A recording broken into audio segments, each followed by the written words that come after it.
Hello everyone, पाठक सट्टा पे एक बार फिर से आपका स्वागत है। तो चलिए आज हम अपने अगले क्लास को देखते हैं और आज हम डिस्कस करने वाले हैं साइंस सब्जेक्ट के क्लास नंबर 5 को। तो बिना किसी देरी के क्वेश्चंस की ओर चलते हैं।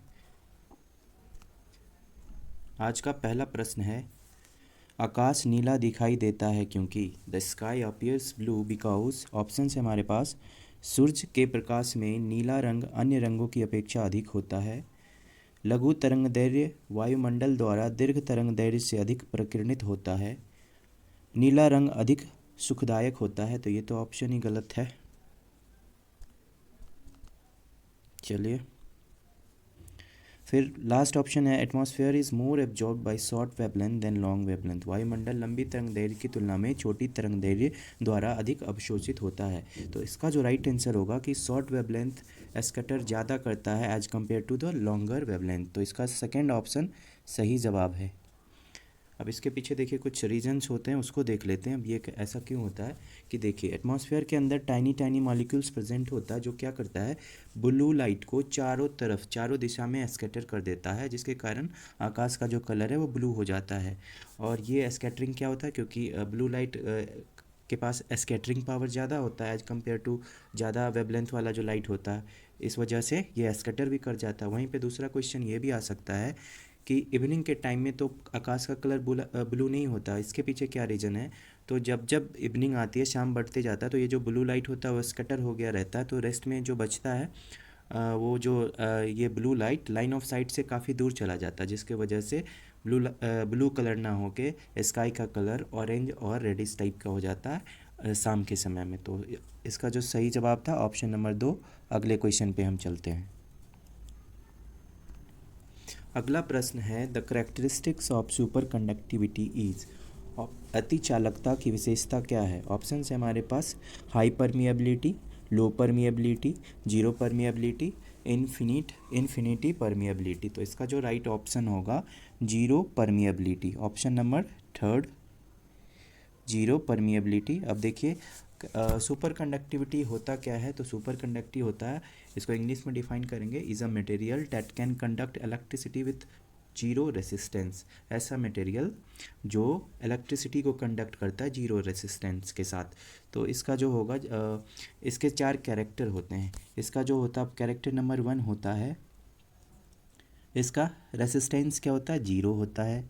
फिर आपको इसका जो कंडक्टिविटी होता है इनफाइनाइट होता है। फिर नेक्स्ट में आएगा इसका जो मैग्नेटिक फील्ड होता है ना, वो एक्सपल्सन हो जाता है, इसका मैग्नेटिक फील्ड का एक्सपल्सन हो जाता है। फिर चौथा, इसका जो मैग्नेटिक फील्ड होता है वो क्रिटिकल होता है एकदम से। तो ये चारों ऑप्शन, तो इसका जो राइट आंसर हो जाएगा ऑप्शन नंबर 3। अगले क्वेश्चन पे चलते हैं। अगला प्रश्न है हमारे पास, the normal dry cell has electrolyte of. सामान्य शुष्क सेल में, हिंदी थोड़ा गलत हो गया, सामान्य शुष्क सेल का इलेक्ट्रोलाइट कैसा होता है। ऑप्शन है हमारे पास, जिंक, फिर sulphuric acid, ammonium chloride, manganese dioxide. अब देखिए यहाँ पे क्वेश्चन आया ड्राई सेल के बारे में, तो उसके बारे में जानते। देखिए ड्राई सेल होता कैसा है, तो देखिए ड्राई सेल एक इस तरह का होता है और इसके अंदर देखिए बीच में होता है कार्बन रॉड होता है जो एनोड कैथोड होता है। फिर ये जो इसका जो ये बॉक्स बना होता है वो जिंक का बना होता है, ठीक है। और जिंक से नज़दीक में जो ये इलेक्ट्रोलाइट होता है, 2 इलेक्ट्रोलाइट इसमें होता है, तो ये जिंक के साथ में जो सटा हुआ इलेक्ट्रोलाइट होता है वो किस चीज़ का बना होता है, तो यही क्वेश्चन पूछ रहा है। तो वो बना होता है आपको NH4Cl अमोनियम क्लोराइड का। तो इसका जो राइट आंसर होगा अमोनियम क्लोराइड होगा। अब देखिए, अब वहीं पे दूसरा क्वेश्चन ये पूछ सकता है कि ये जो कार्बन रॉड है उसके नज़दीक में कौन सा इलेक्ट्रोलाइट प्रेजेंट है। तो उसके नज़दीक में जो इलेक्ट्रोलाइट प्रेजेंट होता है उसको क्या बोलते हैं, मैग्नीशियम डाइऑक्साइड, मैग्नीशियम ऑक्साइड बोलते हैं, सॉरी, मैग्नीशियम ऑक्साइड नाम का इलेक्ट्रोलाइट प्रेजेंट होता है। तो कोई भी ड्राई सेल में 2 इलेक्ट्रोलाइट प्रेजेंट होता है, एक तो अमोनियम क्लोराइड, एक मैग्नीशियम डाइऑक्साइड। तो बट यहाँ पे ये मैग्नीशियम डाइऑक्साइड के साथ कार्बन रॉड अटैच होता है, वहीं पे जिंक के साथ कौन सा अटैच होता है, अमोनियम क्लोराइड होता है। तो चलिए नेक्स्ट क्वेश्चन पे चलते हैं।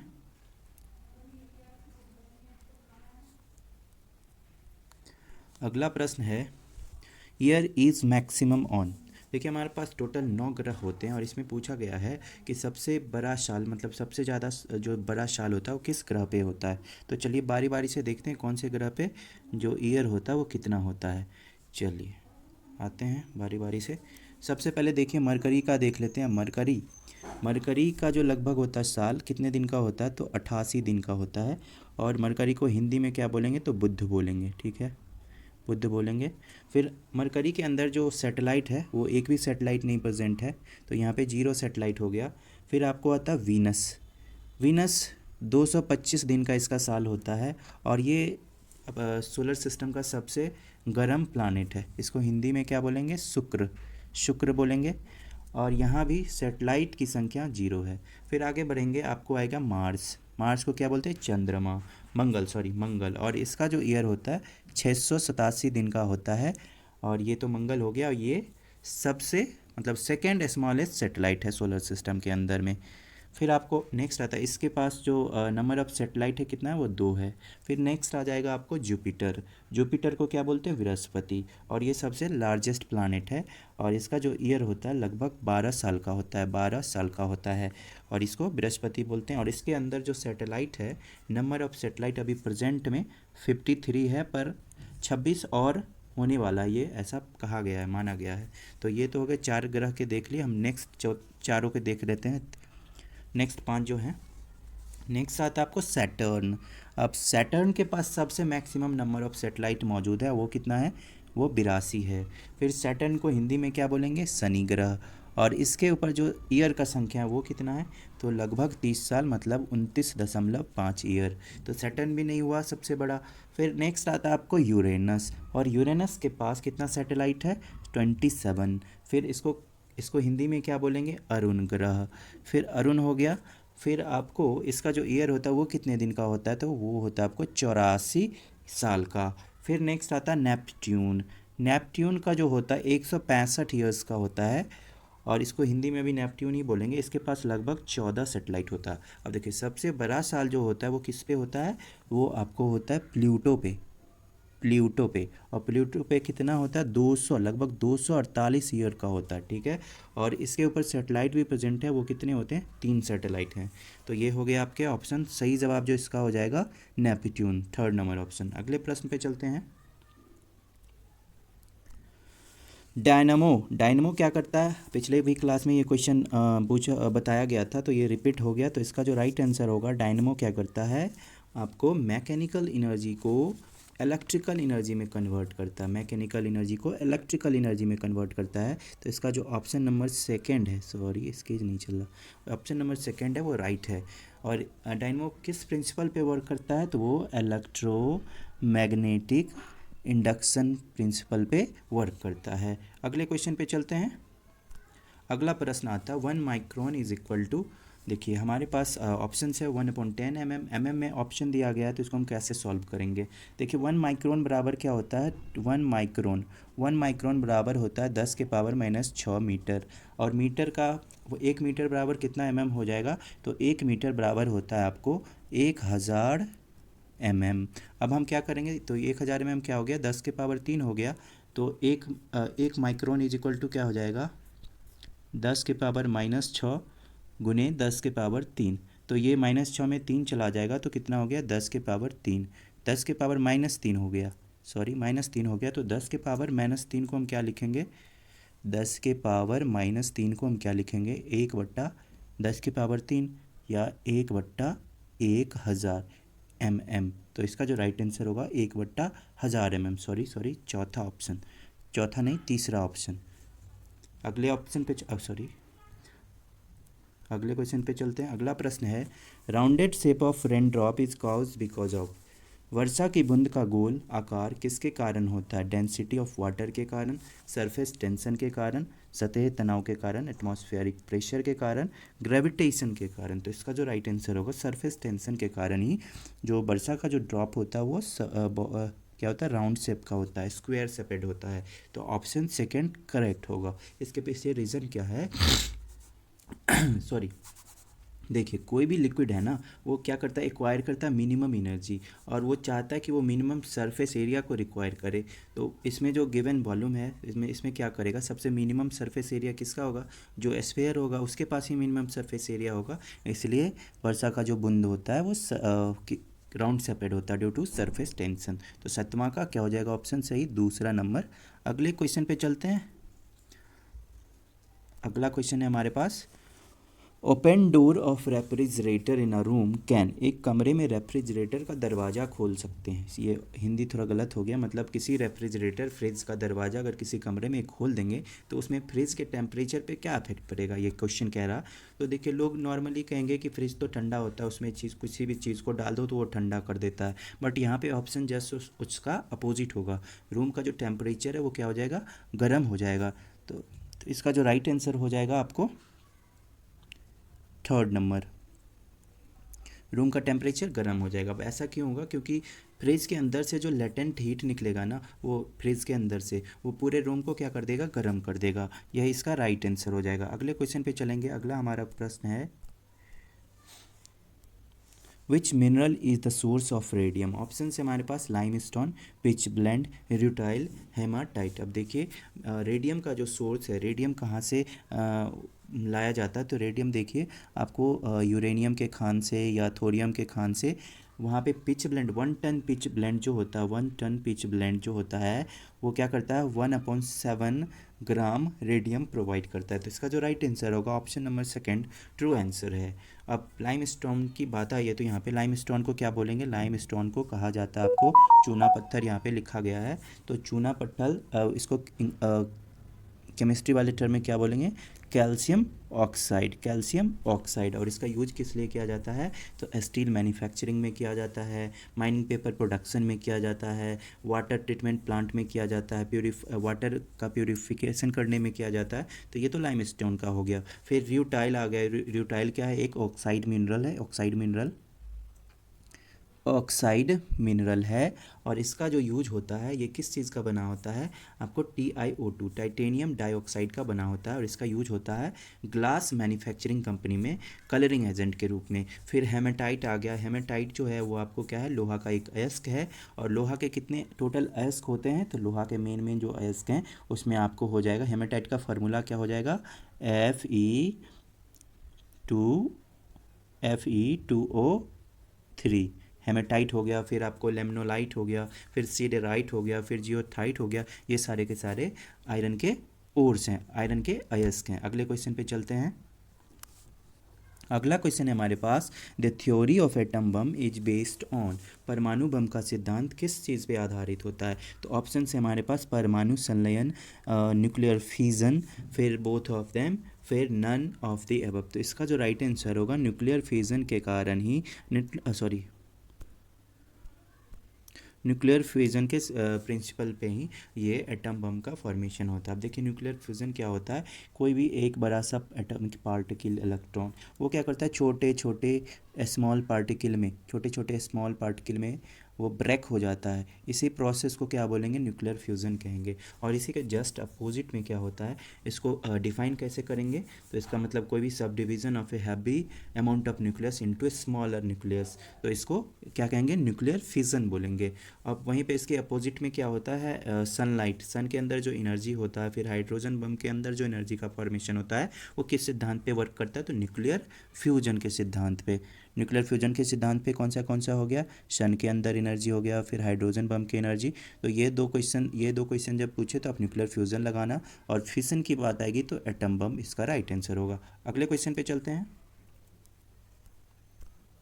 अगला क्वेश्चन है, the formula of plaster of Paris. अब देखिए, प्लास्टर ऑफ पेरिस आप 10th लेवल में हाई स्कूल में पढ़े होंगे।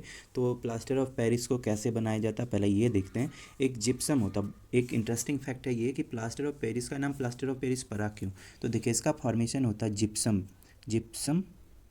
अब जिप्सम को क्या किया जाता है, 120 डिग्री सेल्सियस पे गर्म करेंगे तो वो प्लास्टर ऑफ पेरिस देगा। और ये जो जिप्सम है वो कहाँ पे पाया जाता था, तो पेरिस के अंदर पाया जाता था, इसलिए इसका नाम क्या हो गया, प्लास्टर ऑफ पेरिस। अब प्लास्टर ऑफ पेरिस का फार्मूला यहाँ पे पूछा है। तो देखिए, सबसे पहले तो हम जिप्सम का लिखेंगे, वो क्या होता है, CaSO4 × 2H2O। ये हो गया जिप्सम। उसको 120 डिग्री सेल्सियस पे गर्म करेंगे तो क्या बनेगा, प्लास्टर ऑफ पेरिस बनेगा। और इसका जो फार्मूला होगा, CaSO4 × ½ H2O। तो इसका जो राइट आंसर होगा, CaSO4 × H2O। तो ये सही जवाब हो गया ऑप्शन सेकेंड। इसका यूज किस चीज़ में किया जाता है? टॉय मैन्युफैक्चरिंग में, कहीं पे मूर्ति बनाया जाता है तो वहाँ पे यूज़ किया जाता है। घर के दीवारों को स्मूथ करने के लिए इसका यूज़ किया जाता है। फिर डॉक्टर लोग इसका यूज़ करते हैं, जब पैर हाथ टूटता है तो उसकी हड्डी को जोड़ने में इसका यूज़ किया जाता है। अगले क्वेश्चन पे चलते हैं।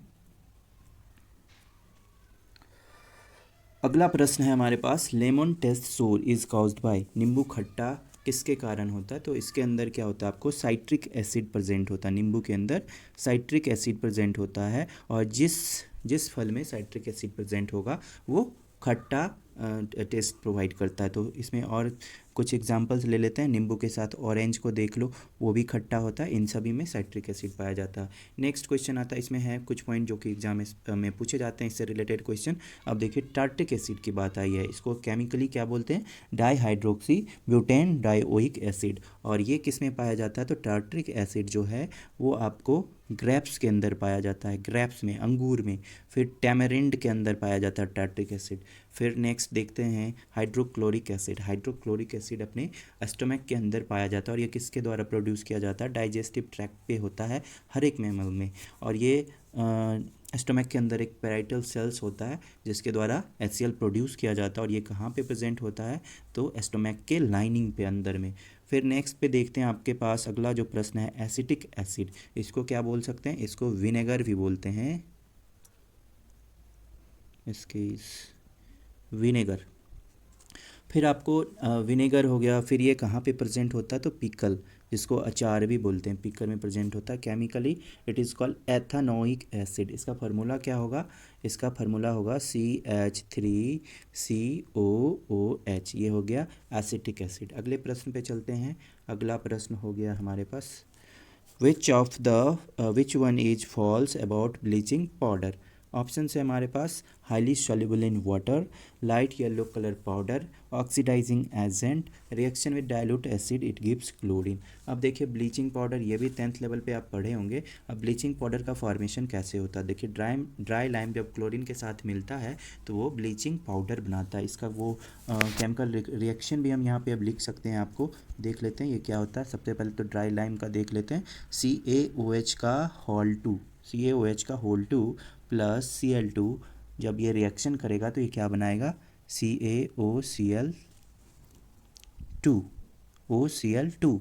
तो ये हो गया, प्लस इसके साथ वाटर भी रिलीज होगा, तो ये क्या हो गया आपको? ब्लीचिंग पाउडर हो गया। अब ब्लीचिंग पाउडर को क्या कहा जा सकता है? ब्लीचिंग पाउडर को दूसरे किस नाम से जाना जाता है? तो इसको कहा जाता है chloride of time, chloride of time. फिर हो गया ये क्या करता है? क्लोरीन गैस रिलीज करता है। तो ऑप्शन 4 तो सही हो गया, तो ये तो नहीं होगा। ये एक ऑक्सीडाइजिंग एजेंट भी है, तो ऑप्शन 3 भी सही हो गया। फिर आता है ये लेस सॉल्युबल इन वाटर होता है, बट यहाँ पे ऑप्शन में दे रखा है कि हाईली सॉल्युबल होता है, तो ऑप्शन फर्स्ट सही जवाब है। और ये लाइट येलो कलर का भी होता है, तो ऑप्शन 2 भी सही है। तो इसका जो राइट आंसर होगा ऑप्शन नंबर 1। अगले क्वेश्चन पे अब इसका यूज़ भी देख लेते हैं। इसका यूज़ किस चीज़ में होता है? तो इसका यूज़ किया जाता है वाटर को प्योरीफाई करने के लिए। अगले क्वेश्चन पे चलते हैं। अगला प्रश्न है, amalgam is ultra coloured alloy with carbon, alloy with mercury. तो इसका जो राइट आंसर होगा, अमलगम क्या होता है? अमलगम को डिफाइन कर सकते हैं, a mixture of mercury with another metal. और इसका जो यूज़ कब किया जाता है, कैसे, किस चीज़ में किया जाता है? तो टूथ के अंदर, किसी भी व्यक्ति के दांत के अंदर जो छेद होता है उसको भरने के लिए किसका यूज़ किया जाता है? उसको भरने के लिए अमलगम का यूज़ किया जाता है। ठीक है, अगले प्रश्न पे चलते हैं। अगला प्रश्न आता है, the normal type of coal is. Option है हमारे पास, bituminous, semi bituminous, anthracite, coke. अब देखिए, कोल का जो ये एंथ्रासाइट वेराइटी है सबसे प्यूरेस्ट, सबसे फाइनेस्ट कोल होता है। लगभग 90% कार्बन इसके अंदर पाए जाते हैं। वहीं पे बिटुमिनस की बात आएगी तो बिटुमिनस के अंदर 50 से 70% कार्बन पाए जाते हैं। और एंथ्रासाइट और बिटुमिनस के बीच का जो कोल होता है वो सबसे, उसके बीच के रेंज का होता है, घटिया किस्म का कोल होता है। इसके अंदर लगभग आप कह सकते हैं कि 35% से 45-40% के बीच कोल प्रेजेंट होता है। और इसका एक और वेराइटी है जिसको क्या बोलते हैं? इसको क्या बोलते हैं? लिग्नाइट। तो ये भी नहीं होगा, तो इसका जो राइट आंसर होगा बिटुमिनस कोल को क्या बोलते हैं? नॉर्मल टाइप ऑफ कोल बोलते हैं। अगले क्वेश्चन पे चलते हैं। ऑप्शन हमारे पास, क्वेश्चन है, bromine is a colourless gas, brown solid, highly inflammable gas, red liquid. इसका जो राइट आंसर होगा, इसका जो सही जवाब होगा आपको, ब्रोमीन जो होता है वो रेड लिक्विड होता है। फिर से सॉरी, इसके वर्क नहीं कर रहा, सॉरी, हाँ ये होता है रेड लिक्विड, रेड लिक्विड होता है। और इसका जो यूज होता है फार्मास्यूटिकल्स में यूज़ किया जा सकता है इसको, फिर फार्मर लोग यूज़ करते हैं इसका। तो अगले क्वेश्चन पे चलते हैं। अगला हमारा प्रश्न है, quartz crystals used in clocks are made up of. किससे बना होता है क्वार्ट्ज क्रिस्टल जो घड़ी में यूज़ किया जाता है? ऑप्शन है हमारे पास सोडियम सिलिकेट, फिर sodium silicon dioxide, germanium oxide, titanium oxide. इसका जो राइट आंसर होगा सेकेंड ऑप्शन, सिलिकॉन डाइऑक्साइड का ही यूज़ किया जाता है क्वार्ट्ज क्रिस्टल में। अब सिलिकॉन डाइऑक्साइड क्या करता है, इसके इसीलिए क्वार्ट्ज क्रिस्टल से बने जो घड़ी होते हैं ना, वो अच्छे सिग्नल प्रोवाइड करते हैं और एक्यूरेट उसका फ्रिक्वेंसी होता है। और ये क्वार्ट्ज जो क्रिस्टल है ना, सेकेंड मोस्ट एबंडेंट पार्टिकल है किसका, अर्थ का। फिर आप यहाँ पे सोडियम सिलिकेट दिया है, तो सोडियम सिलिकेट कैसे बना होता है, सोडियम और सिलिकेट की मदद से, सोडियम और सिलिकेट के हेल्प से। फिर इसका जो यूज होता है डिटर्जेंट बनाने के लिए किया जाता है, फिर पेपर इंडस्ट्री में इसका यूज किया जाता है, फिर वाटर ट्रीटमेंट प्लांट में इसका यूज़ किया जाता है, फिर कंस्ट्रक्शन मटेरियल में भी सोडियम सिलिकेट का यूज़ किया जाता है। फिर नेक्स्ट आता है जर्मेनियम ऑक्साइड, ये एक इनऑर्गेनिक कंपाउंड है, जर्मेनियम ऑक्साइड इनऑर्गेनिक कंपाउंड है और इसका जो यूज होता है ऑप्टिकल फाइबर में किया जाता है। फिर इसका यूज होता है आपको लग्जरी व्हीकल्स को बनाने में इसका यूज़ किया जाता है। फिर ये सेमी कंडक्टर डिवाइस बनाने में भी इसका यूज़ किया जाता है। फिर आपको होता है टाइटेनियम डाइऑक्साइड, इसका फार्मूला क्या हो जाएगा, TiO2। ये एक इनऑर्गेनिक कंपाउंड है, इसका यूज कहाँ कहाँ पे होता है, तो इसका यूज हो जाएगा आपको पेंट इंडस्ट्री में। फिर इसका यूज होता है फेस पाउडर बनाने में। फिर फूड का कलर को वो चेंज करने के लिए भी इसका यूज किया जाता है। तो अगले प्रश्न पे चलेंगे। अगला प्रश्न है हमारे पास, हमारे पास gases used in welding are. Option है हमारे पास oxygen and hydrogen, oxygen and nitrogen, oxygen and acetylene, hydrogen and acetylene. इसका जो राइट आंसर होगा oxygen and acetylene, oxygen and acetylene. अब देखेंगे इस वेल्डिंग में इस ऑक्सीजन और एसिटिलीन को छोड़ के भी और दूसरे गैसेस का यूज़ किया जाता है। तो उसमें मोस्ट कॉमन कौन है, आपको मोस्ट कॉमन है कार्बन डाइऑक्साइड। फिर हो गया आपको आर्गन का भी यूज़ किया जाता है, फिर हीलियम हो गया, फिर आपको ऑक्सीजन तो दे रखा है, हाइड्रोजन का यूज़ किया जाता है, फिर नाइट्रोजन का भी यूज होता है यहाँ पे। वहीं पे एसिटिलीन के बदले में किसका यूज़ किया जा सकता है, तो प्रोपेन का यूज होता है। फिर आपको एलपीजी का भी यूज होता है, एलपीजी का फुल फॉर्म पूछ सकता है, तो एलपीजी का होता है लिक्विड पेट्रोलियम गैस। फिर प्रोपेन हो गया, नेचुरल गैस का भी यूज़ किया जाता है वेल्डिंग के लिए। फिर हाइड्रोजन का जो यूज होता है ना वेल्डिंग में, वो वाटर से रिलेटेड, जहाँ पे ज़्यादा वाटर होता है, अंडर वाटर वेल्डिंग के लिए हाइड्रोजन का यूज़ किया जाता है वेल्डिंग में। तो ये सही हो गया, इसका जो राइट आंसर हो जाएगा 3। और अगले क्वेश्चन पे चलते हैं। अगला प्रश्न है हमारे पास, galvanised iron pipes have a coating of. Option है हमारे पास जिंक, मरकरी, लेड, क्रोमियम। अब देखिए गैल्वेनाइज्ड आयरन जो पाइप होता है ना, उसको रस्टिंग से बचाने के लिए उसको कोट किया जाता है। किस चीज़ से कोट किया जाता है, तो उसका कोटिंग होता है आपको जिंक से, जिंक का कोटिंग होता है। तो इसका राइट आंसर जिंक हो जाएगा। अब जिंक से यूज़ क्या क्या होता है इसका, जिंक का वो देखते हैं। वो जिंक क्या करता है, वो रस्टिंग से बचाता है इसको। फिर ZnO जिंक ऑक्साइड का यूज किस किस चीज़ में किया जा सकता है, तो इसका यूज किया जा सकता है आपको पेंट इंडस्ट्री में, फिर आपको रबर इंडस्ट्री में, फिर फार्मास्यूटिकल में ये जिंक ऑक्साइड का यूज होता है। फिर नेक्स्ट ऑप्शन है मरकरी, ये ऐसा मेटल है जो लिक्विड होता है रूम टेम्परेचर पे, लिक्विड होता है रूम टेम्परेचर पे। फिर इसका यूज़ कहाँ कहाँ पे करेंगे, ये बैटरी में यूज होता है, फ्लोरेसेंट लाइट बनाने में इसका यूज किया जाता है मरकरी का, फ्लोरेसेंट लाइट बनाने में, फिर थर्मामीटर में, फिर बैरोमीटर में इसका यूज़ किया जाता है। अगले क्वेश्चन पे चले, सॉरी अगला पॉइंट देखते हैं, क्रोमियम आ गया, लेड का देख लेते हैं। लेड का यूज़ किया जाता है कार का बैटरी बनाने में। फिर आता है नेक्स्ट क्रोमियम, क्रोमियम का कहाँ पे यूज होता है, स्टेनलेस स्टील में। फिर क्रोमियम प्लेटिंग करने के लिए क्रोमियम का यूज किया जाता है। अगले क्वेश्चन पे चलते हैं। अगला क्वेश्चन आज का आखिरी प्रश्न है और यहाँ पे क्वेश्चन दे रखा है कि the wavelength of visible spectrum in the range of, दृश्य स्पेक्ट्रम का तरंग दैर्घ्य की सीमा क्या है। ऑप्शन है हमारे पास 1300 से 3900, तो ये तो नहीं होगा। फिर आपको ऑप्शन है 3900 से 7600, तो इसका जो राइट आंसर हो जाएगा ऑप्शन नंबर सेकंड, 3900 से 7600 एंगस्ट्रम। अब देखिए विजिबल स्पेक्ट्रम का जो जितना भी कलर है उसको उसका क्या क्या उसका वेवलेंथ है वो यहाँ पे देख लेते हैं, क्योंकि एग्ज़ाम में नॉर्मली पूछा जाता है। तो सबसे पहले क्या आता है, वायलेट, फिर आता है इंडिगो, इंडिगो नहीं दे रखा, चलिए उतना इम्पोर्टेंट नहीं है, ब्लू का देख लेते हैं। फिर आता है ग्रीन, येलो, ऑरेंज, फिर रेड। अब देखिए सबसे पहला जो आ गया आपको वायलेट, वायलेट का जो होता है, अब सबसे ज़्यादा वेवलेंथ रेड का होगा, सबसे लेस होगा वायलेट का। तो वायलेट का जो वेवलेंथ होता है कितना होता है, 380 से 450 एनएम। फिर आपको ब्लू कलर आता है 450 ले लो, 450 से 495 के बीच में होता है। फिर आपको ग्रीन कलर का जो वेवलेंथ होता है 495 ले लीजिए, 495 से 570 होता है नैनोमीटर। फिर आपको येलो कलर का जो रेंज होता है, येलो कलर 570 से 590, 570 से 590। फिर ऑरेंज आ गया, ऑरेंज का क्या हो जाएगा आपको, ऑरेंज का होता है आपको 590, 590 से 620, 590 से 620। फिर वहीं पे रेड, रेड का जो वेवलेंथ होता है, रेड वाले का वेवलेंथ, रेड वाले का जो वेवलेंथ होता है वो कितना होता है, तो 620, 620 से 750। देखिए सबसे कम किसका हो गया, वायलेट का, वहीं पे रेड का 620 से 750 और वायलेट का 380 से 450 के बीच में।